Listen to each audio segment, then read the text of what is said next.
Mais ce que je veux dire, c'est que dans presque tous les groupes au Sénégal, on rencontre cette sacralité de la personne humaine.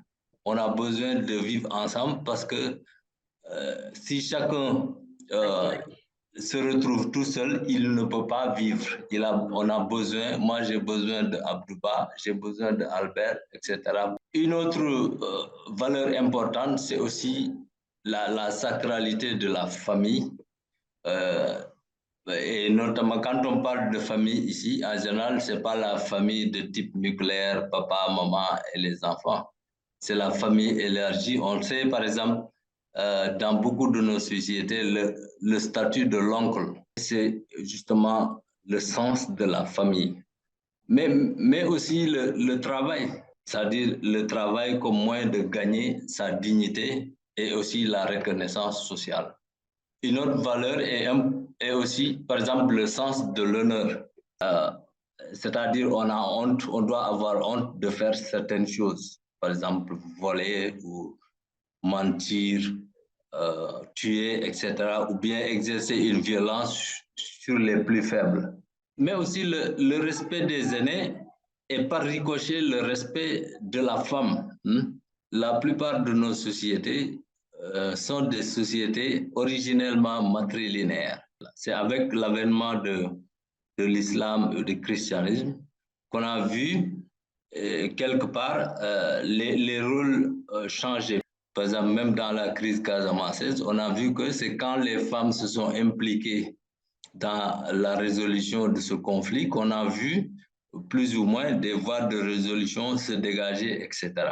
On est dans une société très diverse, très progressiste, mais cela aussi ne doit pas enfreindre ces valeurs que nous avons. Que nous soyons en Europe, que nous soyons aux États-Unis, que nous soyons dans toutes les parties du monde, ça c'est des valeurs intrinsèques que nous avons héritées de nos grands-parents, de nos grands-mères, et il faut les préserver. Il faudrait qu'on cherche à les préserver et à les transmettre à nos enfants, nos petits-enfants, etc. Par exemple, le sens du partage, le respect des aînés, le sens de l'honneur, il y a toujours des moyens pour justement chercher à les partager avec des personnes avec qui je vis, mon environnement, par exemple en Espagne, etc.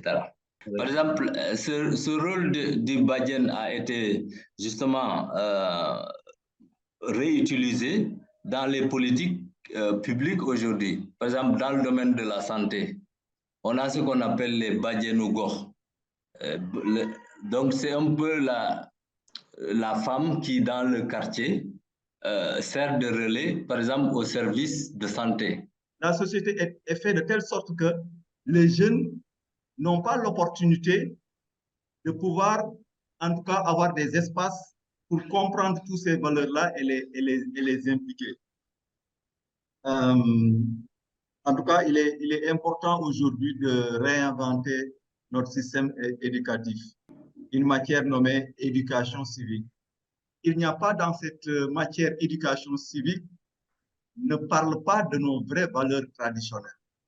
La question de la langue, parce que il y a, par exemple, sur ces valeurs-là, la plupart du temps, la transmission, si elle se fait en français, souvent ça peut poser problème. Je pense que mieux vaut transmettre ça dans la langue maternelle pour favoriser une meilleure appropriation par l'enfant.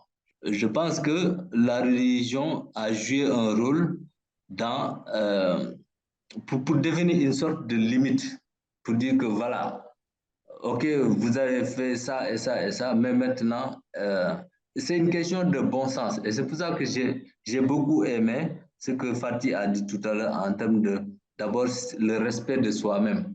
L'autre valeur importante que je veux aussi mentionner, valeur religieuse, qui est source de cohésion au Sénégal, c'est ce sont des dialogues interreligieux qui est institué et matérialisé au Sénégal. On parle de dialogue islamo-chrétien, par exemple, au Sénégal. C'est quelque chose qui est matérialisé par des rencontres entre des autorités religieuses et l'Église catholique, n'est-ce pas, périodiquement, pour échanger sur des sujets concernant la société. sur l'importance de la culture. Il y a une boutade, peut-être qu'Albert connaît, Jean Ziegler, il avait écrit un livre qui s'appelait Le pouvoir est au bout du fusil. Et j'avais un professeur qui disait le pouvoir est au bout de la culture.